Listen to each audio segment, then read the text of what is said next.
Hi everyone and welcome back to EUL. You are joined this time by me, Pirate, because we've had to let Milosh off the leash to go and cast for you. I am, of course, joined, I know, of course, joined by Hap, and M's getting out of hand tonight. This is certainly one to keep watching because who knows where it could end up, but that's much like the game that we have got coming up. Na'Vi versus Rogue. It's going to be big. We've got a team, both teams that have suffered losses in the last Playday. They're going to be looking to find that form back. Hap, what's the vibe? How are we looking for this one? Up to the casting desk, it is Na'Vi that is trying to secure themselves in that second place after the first one seems to be slipping out a little bit, and Rogue that is trying to beat themselves up into that fourth place, hoping that they will, of course, take the big share of the money and the big share of the SI points. Well, they certainly look like they can do off a lot of the performance we've seen, just improving week after week, Rogue, so far. So the first thing we can do, of course, is start having a look at our individual teams, breaking down those rosters, getting all the details we need. We'll kick things off with Na'Vi, and we'll have a look just how that side is panning out. What do we need to know about the British Na'Vi roster? Well, most of it summed up in that round performance box on the right. They were pretty dang good. They're the only team that were able to take BDS, and they did it. Obviously, it was a very, very intense game. I know it says a +2 there, but it was all the way to the wire, and it was a hell of a game. And since then, there was a little bit of French revenge that came in the next Playday from Vitality, and that was the last we've seen of Na'Vi so far. So this is their moment to sort of prove, okay, with those first 5 games, a very lovely honeymoon period with some big plays, big frags coming out from the likes of Blur and Doki, or is this the start of a little bit of a worrying end of a season? Because today is an important game. If they lose a bit of momentum here against Rogue, which are one of those other teams hot on the tails of the top 4, especially with how chaotic some of the games have been and losses handed to G2 and obviously only partial points to some of the others, well, it's got to be an important win that they get under their belt today. Looking at the stats that we've got there, Doki and Blur doing very well, but they need the others to step up when they can't deliver. Now, they, of course, will be playing against Rogue. Hap, what do we need to know? Yes. Who do we need to look out for? Well, first of all, let me start off, Ace, by saying a top 4 finishes in their own hands. They've had a horrible 2020 season, and they sure want to start off 2021 with a bang. And, well, they would need to beat either Na'Vi today or G2 next Playday, and train hard on the final one if they would like to secure themselves that top 4 finish. So it's all in their own hands right now. They have the opportunity to fight for that top 4 spot and secure themselves and say, hey, we are back. They were on a rise, but they've been slowed down by BDS just quite a bit, as you could see in the round card right there. And, well, having that power and the opportunity right now, the question will be, are they able to snap back out of that loss and go in full on force, like full 200% against Na'Vi? They're certainly going to have to if they want to beat out a side that has shown us some really electric performances so far inside of EUL. Ace is going very well so far. KD there, just getting himself above 1. Seems to have really picked up over the last few weeks. Now, we can have a look at a little head-to-head as well. We've picked out 2 of the big names from this one. Start us off, we've got Secretly versus Crying here. I throw a pause to you, but I'm going to answer very quickly because we're on a time frame. Where were these 2 players before? Oh, they were both on Chaos, and now they're on 2 new rosters, and it's 2 different, I guess, levels of how much they've been able to gel inside the rosters so far. Secretly hasn't quite been able to hit the mark, but at the same time we have to look at the high performance of Na'Vi. It's a big pace, and he's filling kind of a steadier role and one of 2 new additions, so his role has been a little bit more muted than Cryan's. Yeah, Cryan indeed a bit more on the forefront right there, and he seems to be carrying just about it, right? 42 and 41, basically just positive. The rating just underneath 1, but he's definitely doing his job well right here and, well, fitting into the roster quite well. And I'm really excited to see how much more he's going to be able to bring as soon as he's fully fitted in. Sure, there's going to be plenty to be brought now. We just need one more bit of information, and that is where this game is going to be played. We're racing through this one, and honestly, it's just because of my excitement level about listening to Milosh cast again. So I'm just trying to get in there as soon as I can. I want the experience. Map bans come in. Hap, talk me through those. I'm checking Rogue. I see a 7-1 victory against Secret on Clubhouse. I see a 7-5 victory against Empire on Clubhouse. And I believe that is it. So they have played it twice this season, and they have managed to win it twice. Once with a 7-1 bang, like just I don't know what the word is anymore. Doesn't matter. And once with a barn burner 7-5 against Empire. What's the word again? Not barn burner, but no. Surely. A barn burner, not a barn burner, but the quick one. What's the quick one? Faster barn burner with more flammable objects. Faster barn burner. Either way, there's nothing more flammable than these two teams hitting up a map that we all know and love to see. Clubhouse. Kind of sad we didn't see a chalet, but hey, I think this will be a good game. A blowout. That was it. Thank you. A blowout. Right, there we go. Hap's expecting the potential for a blowout then.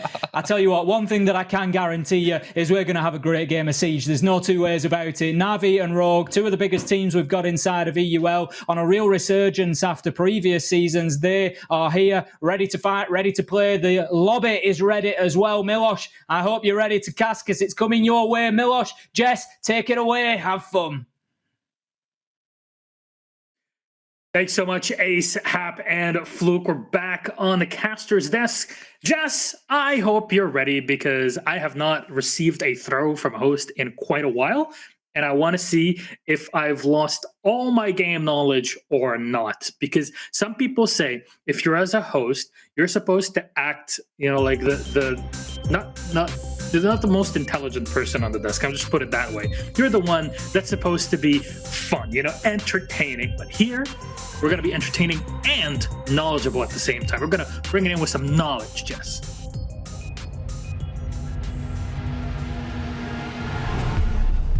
One-sided for Navi, considering how uplifted we've seen Rogue recently. Let's try and test your knowledge here. What are you thinking? Why is that Navi vote so high? Correct me if I'm wrong, but Navi are actually playing well now, right? Not only are they playing well, which is obviously a very hot take on a lot of the happenings in EUL right now, but it seems like Rogue have shown up perfectly, if you ask me, over the past few days, but it took them a while to get started. Then when you finally go up against the big teams like Navi, who is now number 2 in the league, you wouldn't be judged as a fan, especially when you're watching and seeing, well, you know what, if I look at Navi's performance over the stage, they should have every single advantage. And I understand that point of view. It makes a ton of sense when you look at it from that way. And, Clubhouse, what sort of bans do we have? Ace and Maverick are out. We're left with the old school. We got Thermite, we got Habana, we got Thatcher. Thatcher is not banned, by the way. Imagine that, Jess. You know what? We have been seeing so many maps where Thatcher's in play. And guess what? People aren't avoiding it anymore. They're actually adding it to their compositions, to the point where teams like Team Empire, who never changed their compositions, started 6-picking into the Thatcher on Clubhouse just games ago. Mira goes out, Valkyrie as well, Valkyrie being one of the most banned operators in all of EUL. And it looks like we will have a pretty new standard composition here on bans where teams will get to take the Thatcher and there won't be a lot of opportunity to keep those walls closed for very long. There's some teams, like we saw it in our last game, some players will be a bit more ballsy and they'll play like Bandit even without the Qaid, and they'll try to trick a wall here and there, but most of the time it's just not going to work. Hibana is way stronger than what she was before Ace and Maverick were introduced. You have the ability to open up micro holes, as I'd call them, through the wall, really Swiss cheese the hell out of it, and it allows you to contest anybody that's playing behind it. And there it is. Navi are just going to go completely away from that idea. They'll go for the Mozzie and the Mute combination. It's as classic as it gets for a church defense. And, of course, they're going to set up their whoop-whoops all over the place with Blur bringing them a Lucy. Not a surprise that Blur's bringing the Malusi. It has been his fan favorite from almost the beginning of EUL. He is one of the highest rated on the side of Na'Vi, behind Doki, purely out of his 1vx potential. If you watch the Consulate game, you'll know exactly what I'm talking about. But nevertheless, this is a very important game, more so for the side of Rogue, but some people will argue that it's more for Na'Vi in trying to maintain one of that top 3 position, because if Vitality start kicking off, if Rogue keep kicking off as the way that they are, they will lose that top 3 position before they know it. So points here for both teams important, but ever so important for the resurgence of the Rogue as we know it. Yeah, you never know what's going to happen. The separation is around 4 points between number 6 and number 2. That is not a lot of wiggle room. So you got to be real careful. Despite how well Na'Vi has been playing, Rogue are catching up. Vitality, G2, these guys are right up behind them. And slipping today would give Rogue too big of a margin with 2 playdays left on the weekend. So here we are on the attacking side, as classic as it gets for a Church defense. There are, however, some players a bit outside of the site. You've seen that, and Doki a bit off, and they will return down onto site through blue. Rips is going to open up the dirt walk-in, and that's unusual, but you have Habana, so you don't have to worry about hatches and getting those open, right? Yeah, that's the good thing about it. I mean, when you've got an ace ban, if you don't also ban the Habana in unison, don't worry, you'll have her to work with. You'll have the exothermics. Not often that you see a double hard bridge ban, and when you do, it tends to be the secondary hard bridge, like a Maverick, etc. So that's what we've got here. The ace coming off the board. Yes, it hurts teams that are used to using it. Yes, it'll take away the smokes that he has, but you've still got so much, a plethora of opportunities to open up hatches. Even the secondary hard bridge gadget on Capital or Lion, for example, Milosh, that's true. There is still options. So I don't think teams are going to be too worried about, double hard bridge bans. Nevertheless, Na'Vi, I like this triple wall opening. What do you think about it? A lot of teams like to close it all up. I kind of like it. If you know that you're not going to be dealing with Ace Maverick, I understand, because obviously they're both banned. It makes sense that you would open up if you want to contest, because the hatches are suddenly the destructible items that you're going to be seeing opened up ASAP, right? That's the advantage of bringing the Havana, bringing in the Thatcher just in case. Now, because of that Thatcher being in play, it just means you're going to have to forfeit blue very quickly. And that's exactly what's happened here. Grenades just in case to clear out any ADSs that have been set and disabled by the EMP. There was already nothing in there. Clear it out. Aces will slowly walk into blue, collect one, but he's already fragged back by Blur. Doki's already taken down Corey, and we're in a 4v3 with 47 seconds left. It's really heating up, but I guess both teams are calming down for just a moment and droning about. You can see Crying there. He was a little bit worried that might have been a Mozzie drone there. So he looked at it for a good second until he realized it went outside where, well, Mozzie drones can't go. They get deactivated. It's going to be saves deep in armory and secretly holding on with the shotgun. No more smoke babes left. So Dirt Tunnel has to be his domain. He's going to have to hit his shot here. He'll pre-fire around and he'll collect one for the trouble. And now it's a 4v2. And when you're going down to the dying 15 seconds here, Milosh, you should hit every single shot. It's going to be worse for wear. And yes, it is. There we go. In our game between Na'Vi and Rogue, it'll be Na'Vi to take the first round. And some people will say, but yeah, isn't it defensive sided? Well, guess what? Clubhouse statistically over this season and this stage is actually 51% attacking sided. That is for every single site, isn't it? I mean, that's for the whole map as a whole. Yeah, that's what I'm saying. Like map as a whole. Do you have the stats for individual you know what, Milosh? I wouldn't be a good color caster if I didn't. Oh my god. Which site would you like me to reference? Let's go with Church first. Okay. We're all praying on a good game here. 58% defensive sided, the most defensive sided out of all of the sites on the map. Not shabby. Gym Bedroom? Gym Bedroom, the second most defensive sided with 53%. Cash? The most attacking sided by far, down at 74%. For the attackers, wow, that is actually insane. And just for Hap, bar stock.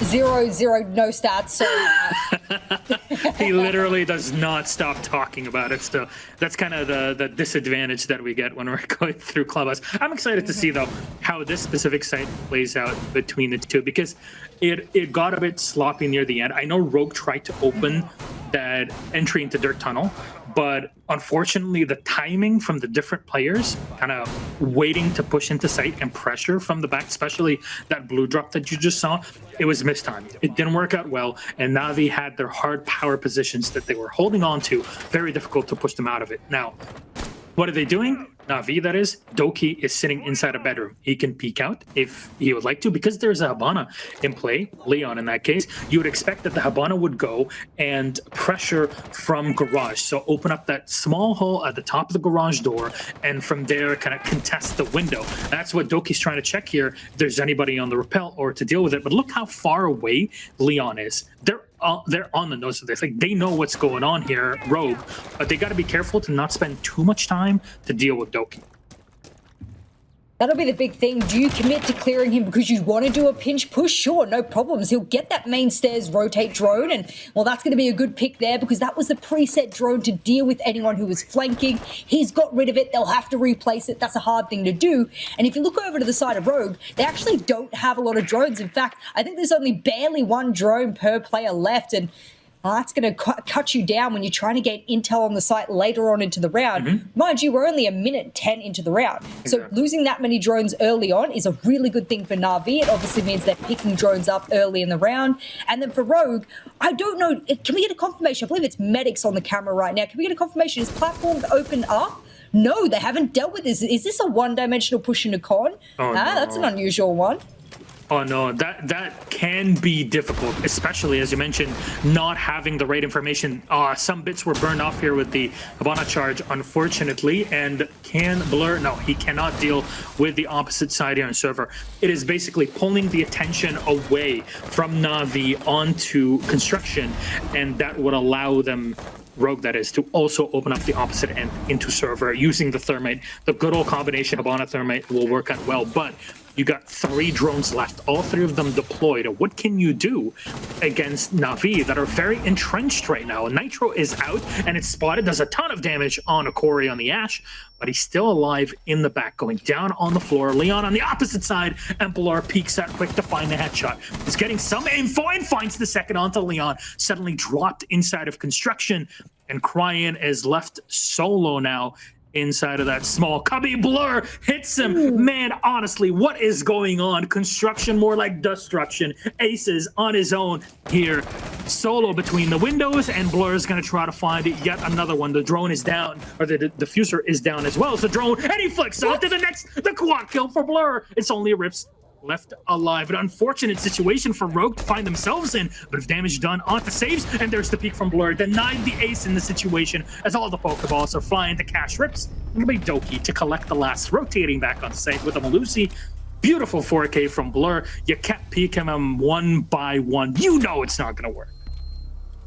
I love how all of the rest of Na'Vi, Milosh, just stopped peeking. They all just held angles and like, oh, he's down on platform. Get your ace, get your ace. And Honestly, he goes, yes, sir, I'm on my way. And he shift W's all the way through con, in through cash, comes peeking out. What a pity he didn't get it, because there is so many opportunities and 1vx is on his stats that he's been able to pull out in the past few weeks. It is unbelievable. He has gone from Malusi to Bandit to now Smoke. Is there anything this man can't do? Look, Jess, you asked me right in the beginning to test my skills, I guess, test my knowledge. Right. Why do you think so many people are voting for Na'Vi? This is why. I'm sorry. I mean, let's be honest. It's a popularity contest. And if you ask me, if I tune into this game and I see Blur schwacking people left and right and Rogue, I'm definitely going to become a Na'Vi fan in the moment itself. That is not a knock against Rogue and their performance. However, in those 2 rounds, if there is one thing that I would point out, it is the timing being a bit off between players. There's some sort of lack of coordination happening between the 2 early on in this game. And granted, it's the attacking side. It's more difficult against team like Na'Vi, etc. But you gotta get it back into order ASAP. And losing those drones, so many of them early on in the round, that really can hurt you. Absolutely. Speaking of intel collection, these quick peeks, these shoulder peeks, or jiggle peeks, as some people like to call them, from Blur, it is a mechanic in its own right. He just doesn't have pure mechanical skill. He has game sense to add to the mechanical skill, which makes him absolutely dominant as a player. And I think that's why I called him one of the best pickups for Na'Vi. They brought in Joe and Blur at the same time. They've recently replaced Joe, and they've gone, actually, out of the two that we picked up, we got a gold mine in one of them, and that is Blur. So good on him. I did want to point out to the viewers as well, Rogue is an attacking-sided team on this map. And the fact that they're not winning attacks is probably quite worrisome, statistically at least. Of course, saves here bring in the Pog mats, so Save Na'Vi can actually get those to use. And I'm a big Frost aficionado, I'll be honest. There it is. Both windows have been locked down. I wonder where the third mat is. Probably under the hatch inside of... is it in here? No. Oh yeah, it is right on the jump in. So this is a position that is very well known when you're kind of vaulting in from construction, but fair enough. And Nitro, it's out. More of a blind one here as Cryan has already gone to the window side. Bit of damage, nicking the side of Blur, but it'll be able to escape. And well, there it is, kind of slowing things down, taking control of server around the halfway mark in the round. This is what Team Empire did just mere maps ago or games ago of this Playday, is that they said once we've reached about the halfway mark, and mind you, Na'Vi have given that up well before that, about 20 seconds before they had people running out, and Empire said if we can waste about half of the round by having a little bit of a cash control, that's a win for us. I think Na'Vi are trying to employ the same strategy there. I would often call it a meta strategy of time wasting over into cash, and now what they're going to be focusing on is getting con control. Surely they want to do a pinch push here. They've done a one-dimensional push over towards cash. That didn't work out for them, and now they're coming onto this site and doing yet another one-dimensional push. I wonder what the thought process is behind that. Definitely a curious one here. Look at the Corey. He's trying to watch for rotation from Secretly. That'll flow Secretly all the way around to the opposite end of the map where he should be able to rotate back to his teammates. Not sure if Rogue have even the manpower to give up at this point to catch him on the rotate through kitchen, just because there's such a little time left. Trying to find somebody behind the desk here at the top of the hatch, and no, oh my god, Cryan loses the gunfight, but it's Blur taken down. There's not enough time to pick up Cryan. It's gonna slow you down immensely, but Corey will attempt it anyways. Save's gonna get dropped in the meantime. You see the disappointment on his face, and Leon focusing down onto the singular rotation, usually a position you'll see with a mirror window. Not possible here due to the ban. Aces peek and Watt from construction. He'll get a bit of damage done on the Maestro inside a bathroom. That's Nath, but it's still a 3v5. The advantage is firmly in numbers for Rogue, but Nath is going to find one on Aces. Doki holding the rotation through the hallway. Can he find one inside of Logistics? He'll fire, and he will find Corey. The diffuser is dropped. Oh no, it's planted at the last second. And Rips will be just down instantly. Leon is on the floor. Cryan is last alive. Do they spot him? Yes, they know where he is. And unfortunately, he's too far away to do much with the round here. There's the shot. The confirmation Secretly is down on the floor, but it does not matter. Na'Vi have pulled it back together. They will take the round. Man, I couldn't even keep up with what's going on. There you go. That's how difficult it is to cast. It can be a mouthful and a half. You get out of breath in a mere second, Milosh. And I will say very, very clearly that is the closest Rogue has come to a round win on their attacking half. And you'll come back to our faces. Why? Because after losing 3 damn rounds in a row, that's probably a pretty good time to call a tactical timeout, if you ask me. Perfect timing, honestly. There's so many teams that wait too long to actively do something about it. And you know what? If this round had gone Rogue's way, it would have been fine, and you could justify not calling the timeout. You yourself know that as an ex-coach yourself. You know, these kinds of things where you can pull your players out of the game, talk to them, see what's going on with them, and then get back into it is so important. That mental reset. And man, right now you get 4K'd, and then you lose a round when you're 5v3. You need the reset. I think there's something to be said about these one-dimensional pushes, and I'm trying to think back to the last time that I have Rogue playing on Clubhouse, and I can't think out of the back of my memory and going, are they usually a team that likes to one-dimensionally push like this? Is there a rhyme and a rhythm to it? They played Secret last time. That was Playday 5 on Clubhouse, and they smashed them 7-1.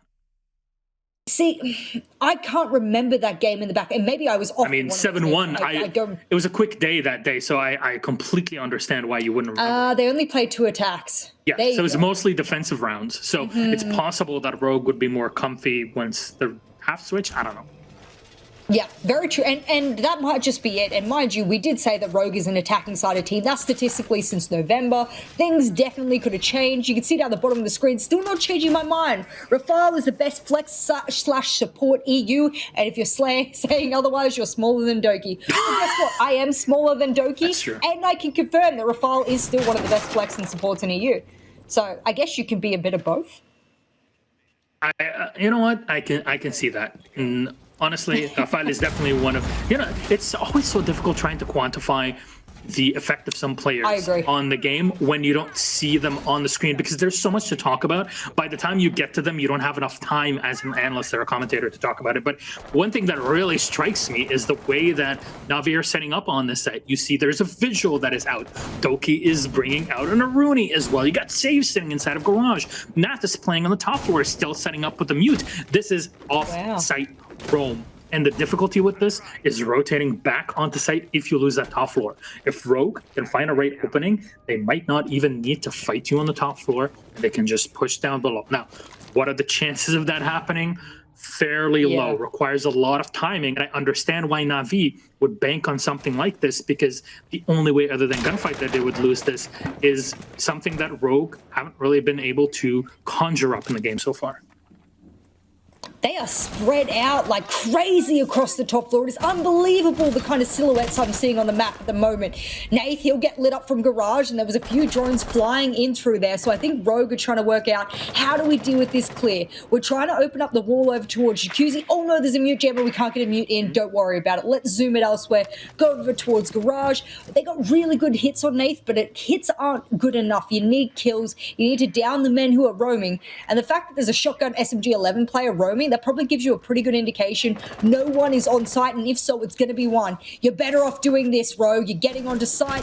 You've wasted too much time, and guess what? They're all back onto site. If you had made this decision 40 seconds ago, it might have been the right one. I was going to applaud the flexibility here, but yeah, it is still the timing game. Now, I like the fact that it's Aces that's leading the charge, not just because he's running AR-33 Thatcher, because that somehow is still a meme that people talk about, but he is the one that could really spearhead for you. And just as I say that, it's exactly what happens, man. Top tier here. Doki doesn't. Oh no, they just passed one another, dude.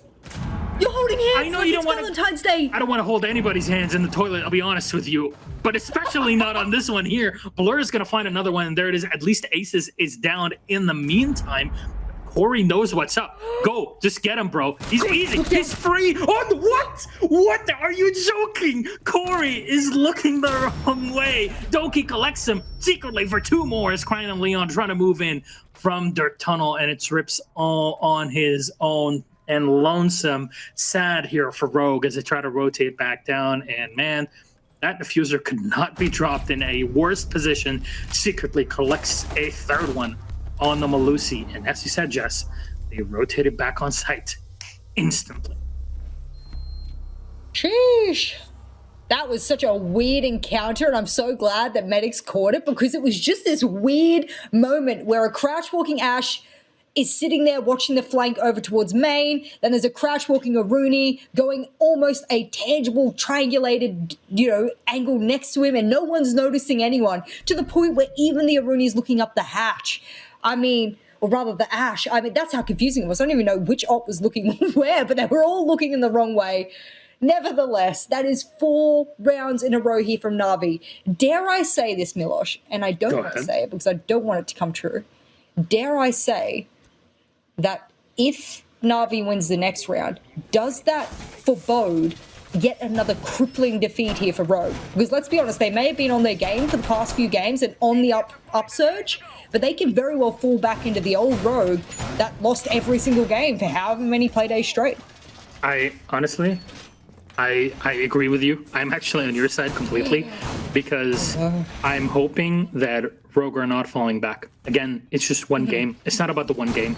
It's about the patterns repeating from what we had early in the stage, what they are here. Because remember when we were watching like their first come up finally in stage 1, and we're thinking to one another like, this is a completely different Rogue. This is the one we know. This is how they're supposed to play.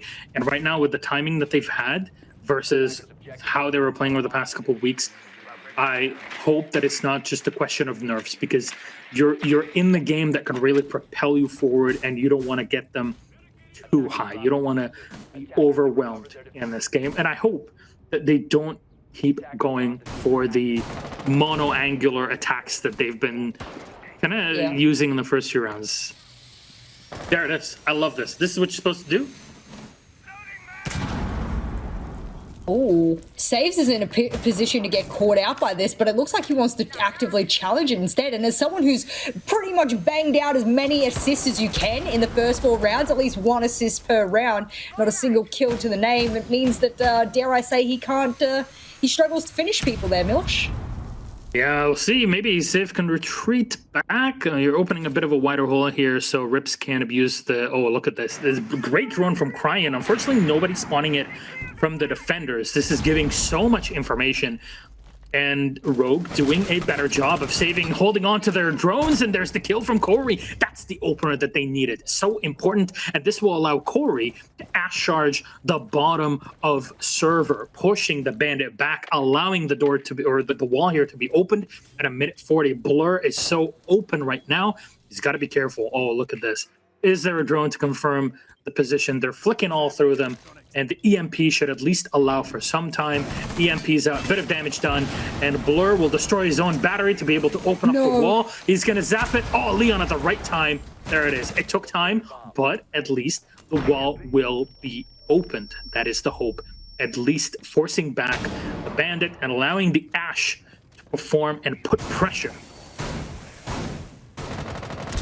Oh, they will finally get that wall opened up, but it's taken 2 whole minutes. As you saw, Aces in the early round was holding the lobby down below because, well, let's be honest, there was a couple of people dancing around Lounge. They had 2 drones looking at it. They did end up getting Doki, but to what avail? It means that that wall stayed closed for ever so long, gave a lot of safety to the side of Na'Vi, and goodbye, tight saves. The grenade will bounce in and dispatch him, but Nath, he'll trade on to Cryan straight after. And these are the trades that win teams games, is that if you can even the man count, or at least collect the kills back, that the opponents are, you know, slaying your way, then things look good, but they've still got 1 more to collect, and 3 whole players progressing onto secret at the rafters. Good night again. What a shot onto Corey, but it's not enough. Aces will be able to confirm the kill. Now, Rips is holding a very important position. It clears any rotations. Just in case people want to get aggressive here against Rogue, you got to open up this wall ASAP. Aces just in time. They'll move up, and will they plant? Leon has to get something down. Blur is fighting right around the desk, and Leon will push up. He'll lose it. They'll go for the gunfights when you could have just planted in a safe location around the door. Oh no. Another W. Oh no is putting it lightly there. Why did you not plant? I mean, okay, ring a rosy around box in the middle of cash, but oh no. That is not what you do in a situation where you could probably just go plant deep in corner, hope that your players rush in behind and get the kills that they need. That is a 5-round perfect flawless half so far for Na'Vi. They win the next one. Not only do they have a flawless defensive half, they put themselves on a match point, and Rogue are reeling right now. If you look at how many kills they've got, 3, 4, 5, 6, 7, 8, 9, I mean, I think there's a couple of players on the side of Na'Vi that have more than that collectively. It's very unfortunate, I gotta say. What is the saving grace? Guess keep praying right now. I don't know. I was like, do you have one? I don't know. I'm trying to look for it. Look, the big problem is still the timing, because at this level of Siege, and this is a bit difficult to understand because it gets a bit really metagaming and philosophical. But if you're trying to compete at this level, okay, there are some things that you need to do in a certain amount of time, an allotted amount of time, where you're reacting and interacting with the map and with your opponents. Great nade, by the way. It was beautiful. If you coordinate with your teammates and with the information that you're gathering with your drones, then you see these rounds that suddenly become immensely one-sided. A lot of kills going very quickly to one team or the other. These are things that you could only accomplish when everybody is on the same vibe, and that is just not the case right now with Rogue and Na'Vi. It's not like they're doing anything special. They're holding on to their locations, doing things standard, and Rogue are mistiming. or pushing into one location solo, or pushing one after the other, presenting themselves as easy kills, losing drones very early on. These are things that you can't afford to do against a team like Na'Vi, as we can clearly see. And honestly, I love those Haruni gates. Those Surya gates are positioned in so frustrating places, but look at this. Rips a beautiful shot with the Type 89 through the drone hole and down onto Secretly. Another great opening. Oh no, they needed to have drone this because guess what? Secretly was the only person inside of Cash. They do have a cross angle over towards it, and Saves could abuse that if he wants to when they run into Cash. But for the most part, it was just little lonely Secretly.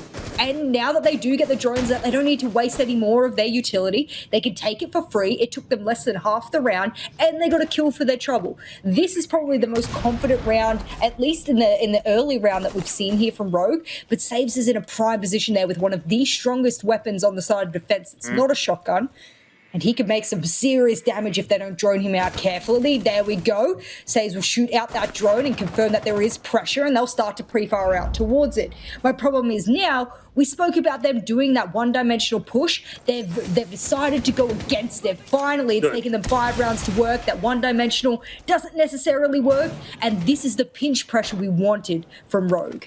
That's what's supposed to happen. Even if you're not going to push with like 2-3 players on the Jacuzzi side, you're at least pulling your opponent's attention away from you, right? That's the whole point of doing it. And Doki immediately reinforcing. Look at that, leaving a reinforcement in the back pocket just in case. Can we just appreciate, oh, nice shot from Aces, but appreciate for a second the beautiful play that we get to see finally with those rotations with the global pool. Doki will find another one on Aces, but it's still a big advantage for Rogue for the first time ever. Doki collects another one onto Cryan, checking quickly into Jim, but he's forced himself in this position. He has reinforced that entry into the bathroom. Nate from below, can he go for the impacts? He only has one of them. Evil Eye will go out. He'll do a bit of damage to Leon, but it's a bit too late. Oh, the Pogmat! No. Can we get a Pogmat in chat? There it is. Rips is down. Nate will at least collect that. There's an impact still in the back pocket. But what can he do? Retakes on Clubhouse, especially on the top floor, are notoriously difficult. So he's just clearing out any drones that he can get. There's not much that he can find. They'll hear him going through the barbed wire on the top floor, quick peeking around the corner, and he's not going to find anybody just in case there's a Claymore out there. There it is, finds the thermite, but Corey instantly doming him in the head. Well done by Rogue, and finally we get to see the round on the board. And what was the major difference, Jess? Please fill my head with that knowledge. Common denominator, Milosh. Pinch pushing. Is that a good, that's like a deep American accent. I can't do accents very well other than my own. Look, clearly. I'm told that if you don't have a Midwestern accent, you are not supposed to be a commentator. I don't know how I have an American accent personally, but I will chop that up to cartoons. Otherwise, imagine if I had like a British accent. That would be amazing. You wouldn't be Milosh then. You wouldn't be the Milosh I know and love. I'd be Milosh, bruv. Oh, never do that again. Somebody clip that, and I'm putting that on my stream as my sub don't sound. Plan on Milosh, going bruv. to I don't plan on going to the UK anytime soon, so that's right. That was brilliant. Get me We have medics in our ears, commenting on that one as well. So that's how good that one was. Nevertheless, we do have to highlight that being Rogue's first round win, and now that they get to start off that momentum on the defense now, is probably pretty good for them. I did say they're an attacking-sided team. I do think that Na'Vi's defenses were very impenetrable, especially when they were employing a one-dimensional push. Common denominator last round was they changed that up. Good on Rogue, but it's a little late now. They only have how many points do they want to get? I have to work out the standings. Take over for me here, Milosh, but I got to do a little bit of mathematics while I work a couple of things out. Go ahead. So I'm going to do the color situation here. So what's going to happen is the Moz is going to go up and make sure nobody goes into that toilet room again, because that was awful the last time we saw anybody moving in that area. Ace is going to walk on back down to site. You see the opening in the wall there. It's actually a very humongous opening on purpose. Why? Because you're watching your opponents dropping from the hatch. It is easier to do that now than it ever has been before, with the slightest changes that we had on the map. And I like these small changes to be added more and more to the game, because these are not changes that require, ages to implement really, but they would have a significant impact on the game so far. Rips is going to fall back, putting as many goo mines on the floor as Jess is looking for the right numbers for us in this one. And Blur has already set himself up at the top of the stairs, Doki contesting, but it's all for the usual map control. Well, I was looking on through it, and Rogue desperately need these 3 points today. Na'Vi don't. They could take away with 2 and be relatively safe in the top 4, but Rogue, they wouldn't be. If they don't take out a secure, flat 3 points today, would require them winning the next 5 rounds in a row, and then, of course, not going to OT, so not even 5. They need 6 rounds in a row. I mean, that is an incredible reverse sweep from a team. It is a lot to ask of a team, but Na'Vi, if they walked away with only 2 in the overtime, they'd be okay, but Rogue, they would need 6 rounds in a row here, Milosh, just to appropriately stay in the top 4. That is a lot of work for them to do, and against Na'Vi, it cannot get more difficult than that, really. It can only get more difficult if you're playing BDS. That's for later. Oh, the perfect timing on the Nitro from Aces will drop saves on the floor, but Cryan is going to be felled, and that's a good play from the Habana, checking inside of the Moto. And Rips standing in the back of Armory, Leon and the rest are on site. But if you're not finishing off saves, you're at least pulling as much time away of Na'Vi as possible. But you want to confirm that kill when you can. Goo mines are being popped everywhere. Doki will look to pressure with support into blue. Some really good drones coming out from Secretly. This is something that I don't think people understand, is that Secretly does a job that you don't often get to see unless you watch the minutiae of a round. He also manages to frag out, and he'll take out 2 for the trouble. Double headshot, yes please. Blur will follow suit. He'll take out Corey, and it's all up to Leon. He's got a breadstick at the moment, and he'll make it a double. Now he's going to have to push his way on through, finish off Nath, and hope that he can get the rest, because with 15 seconds left, he could be the playmaker. Diffuser has dropped down on the door of Moto here, but there are so many players he has to contend with. Surely there was a drone, and yes there was. If he can't win this, it's all over. Rogue, they won't get the 3 points because Na'Vi have propelled themselves on a match point. All they can hope for now is that they get enough rounds to propel themselves into overtime, and I think that me speaking like that as a molehill when it's actually a mountain is enough for the viewers to realize that this might be an impossible task. It certainly looks like it. Honestly, man, this is getting really tough for Rogue in this game. If you ask me, this is not me like trying to be harsh or anything. This is just the reality of it. And thing is, we don't need to tell the players this sort of stuff or their coaches. They know all this way before we say it. But the issue is the coordination that we've been seeing from Rogue over the past few weeks is not present in this game right now, unfortunately. There's been some good plays individually. There's been the one round that Rogues won where they actually coordinated correctly and pressured in the right way. But I fear that they have lost too much too early in the first half for them to recover now that they're on the defense. Wow, people will want some high-level analysis as to why Rogue has gone from king to being crushed here against Na'Vi. Mind you, Na'Vi is the top 2 rated team in all of EUL. If it wasn't going to be BDS that did it, who's next in line to serve up a plate of absolute domination of Rogue? It's probably going to be Na'Vi. And I think a lot of people have been doubting Na'Vi because they don't usually sit necessarily in the top 3. We saw them during their domination when they first came in from Challenger League upwards. They're pretty much a brand new team now, and for the most part, how they performed last season, I don't think is anywhere near as reminiscent as what they're performing now. So I do think that the scoreline is representative of Na'Vi being a top 2 team. I just don't think Rogue necessarily expected this, maybe.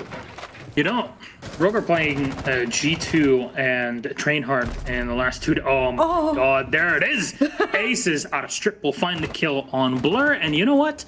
That's gonna put a bit of tilt in you, despite the fact that it's 6-1. It's at least something that Rogue will have to work with. Keep in mind that Rogue have been at least downing early in the rounds. However, they've failed sometimes in securing kills or have lost a player to a quick refrag, which is unfortunate for them. Doki is prying through the bar, not an unusual place to find him, and Aces is at the bottom of the stairs just in case he prepares for a peek through billiards. There's a drone coming in. This will be the cue for Aces to back up and check the bathroom here real quick before falling to the top of the stairs. Not too shabby. Pulling time as much away as possible away from Navi. I'm wondering what Doki's job is below here. Is he just to stop anyone coming down for C4s? Is he to stop any flanks or rotates? Is that his job? Because if so, I mean, he's in a prime position to do it, and he's been hitting his shots, currently 7 and 4. And well, I know it's been the Blur show, but secretly, Nate, they are all showing up. The only player that hasn't necessarily showed up is Saves. And well, he's actually done quite a bit of damage, 6 assists. So you can't say there's not a player on the side of Na'Vi who isn't showing up. And there we go, secretly having one of the best games of this season. Oh, good night, sleep tight, Aces. That was a flick. And that's absolutely going to go on a replay. You can guarantee it if we have anything to say about it, because secretly he has been showing up. The support players who have been boasting big ratings, talk about Bride from last year and this year as being Chaoxus, secretly wants a bit of that pie. I'm sorry, secretly might just be the old man of plays, but he's already collected 2. He's down on the floor, but it's fine. He'll get picked up in just a moment, and Na'Vi have a lot of time to work with. Some teams like to run the Maestro through the double drone hole to kind of watch what's on the opposite end and get somebody on the top of Jacuzzi, but that won't be the case here for this one. Doki sneaking up the stairs, but there's already somebody waiting for him here. I believe it's Cryan on the Legion. The Wub-Wubs will give away his location, and there it is. You gotta fall back, you gotta destroy it. At least support your teammates in the entry. Corey will find 1 kill, but it saves on the refrag, and Cryan, there it is for 1, but he's left all alone versus the 2 of Saves. And Nath, great frag on a Saves now, and it's Nath preoccupied with the plant. Where is he? In the middle of Jim. Ryan will rush on in. He's checking the side. It does a lot of damage. The goo mine is set in Nathan's foot, and he has to run away from this one. He's going to take the double damage. Can't Ryan run out? He can't. Oh, no, he's got to be careful. I'm not sure if there's a Claymore on the outside or not. Got to confirm. There's one out. That's what you need. The second impact is out. He's looking the wrong way. No, Nathan will collect the last kill, and Na'Vi will be victorious. The goo mine that almost saved the day. Was he just a bit faster, Cryan, but unfortunately won't be the case. Will be Na'Vi collecting a huge 7-1 victory against Rogue on Clubhouse, keeping in mind that the same thing Rogue did to their opponents a few Playdays ago. A huge game here, and a revenge, I guess, for Secret has been served. Oh, a scoreline I don't think anyone predicted going into this matchup. Rogue, we spoke about it before, Milosh. We said they were on the up and up, and guess what? They have been absolutely on the down and down. They've been absolutely face planted into the cake. On my birthday, you know, I don't know why my family does it, but they tend to do those kind of things. I don't know if it's an international thing, but I mean, that's what it kind of felt like. They just had a bit of a pie in the face, a cake in the face moment today, and it's really humbled them, I think. Usually on my birthday, I prefer getting the W at the end of it, and today it was definitely not the case for Rogue. I guess they saw, you know what, Navi saw, hey, Milosh is casting today, let's just give him a good game. So it was a good game, great performance by Navi, but Rogue, it seems like everything that we've seen from them over the past few weeks was just not present here today. Navi were hitting shots on all cylinders, and you know when Secretly is really hitting those kills, it is so impressive. So there it is. Thank you for being here with me, Milosh, by the way. I mean, I'm sure everyone has missed you casting because you were an absolute pleasure to be with. Thank you. Thanks so much, Jess. It's not every day that I can come back. My voice doesn't always feel the best through it, but hey, it's a lot of fun to cast with you and see how things are going on in the caster seat, because yeah, it's been a while. I'm getting a bit rusty, but you know what? It's still a ton of fun. That said, we have some recapping to do. So, Jess, thank you so much. Let's toss it back to our analyst desk. Ace, have fun. Thank you very much, Milosh. Milosh certainly not here for a long time today.